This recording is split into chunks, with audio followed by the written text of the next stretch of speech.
Challenge দিয়েও টাইগারদের হারাতে পারলো না সালমান আলী আগারা। আগের দিন বলেছিলেন 260-70 মধ্যে টার্গেট থাকলে ম্যাচ জিতবে তারা, তবে সেই চ্যালেঞ্জ দিয়ে নিজেরা এবার পড়লো বিপাকে। বাংলাদেশের দেয়া 268 রানের টার্গেটে ম্যাচ হারতে হলো পাকিস্তানকে। শেষ বিকেলে টাইগারদের বোলিং জাদুতে কোণঠাসা হলো সফরকারীরা, আর তাতে ঐতিহাসিক এক জয় নিয়ে মাঠ ছাড়লো টাইগাররা। মিরপুর টেস্টে টাইগারদের এমন জয় ও বোলারদের দাপুটে পারফরমেন্স নিয়ে বাকিটা জানবো এই প্রতিবেদনে।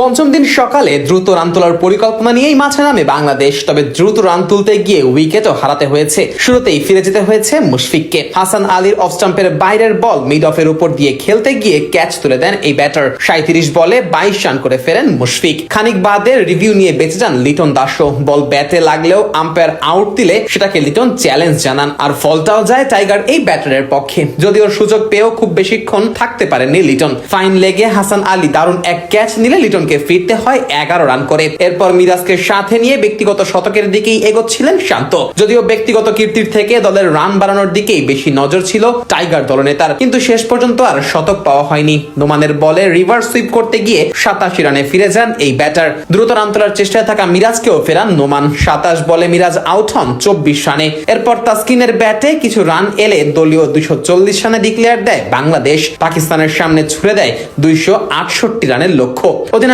শান্তর এই সাহসী সিদ্ধান্তের ফলটাও দ্রুতই পায় টাইগাররা। লাঞ্চের আগেই আঘাত হানেন তাসকিন আহমেদ। দারুণ এক ডেলিভারিতে ইমামুল হককে ফেরান টাইগার এই পেসার। উইকেটের পেছনে ক্যাচ গ্লাভস বন্দি করেন লিটন। লাঞ্চের পরও টাইগার বোলারদের দাপটে কিছুটা দিশেহারা হতে হয় পাকিস্তানি ব্যাটারদের। মেহেদী মিরাজ তো প্রায় উইকেটও তুলে নিয়েছিলেন, তবে বল স্ট্যাম্পে লাগলেও বেইল না পড়ায় বেঁচে যান আব্দুল্লাহ ফাজাল। সেই একই ওভারে ক্যাচ উঠলেও জয়ের সামনে বল পড়ায় তা ধরা সম্ভব হয়নি। যদিও সেই মিরাজি ভাঙেন আজান ও ফজলের জুটি। চমৎকার এক ডেলিভারিতে প্রথম ইনিংসের সেঞ্চুরিয়ান আজানকে ফেরান টাইগার এই অফ স্পিনার। খানিক বাদে ফিরে যান শান মাসুদও। নাহিদের বলে উইকেট কিপারের হাতে ক্যাচ তুলে দেন পাকিস্তানের এই অধিনায়ক। এরপর আব্দুল্লাহ ফাজলকে সাথে নিয়ে সালমান আলী আগা টাইগার বোলারদের ঘুম হারাম করে তোলে। চা বিরতির আগ পর্যন্ত আর কোনো উইকেট না হারিয়ে এই দুজন মিলে করে ফেলে 48 রান। তবে চা বিরতির পরই উইকেট তুলে নেয় টাইগাররা। আব্দুল্লাহ ফাজলকে এলবিডব্লিউর ফাঁদে ফেলে বিদায় করেন তাইজুল। পরের ওভারেই ফিরে যান সালমান আলী আগা। তাসকিনের বলে দারুণ এক ক্যাচ ধরেন সাদমান ইসলাম। পরের বলে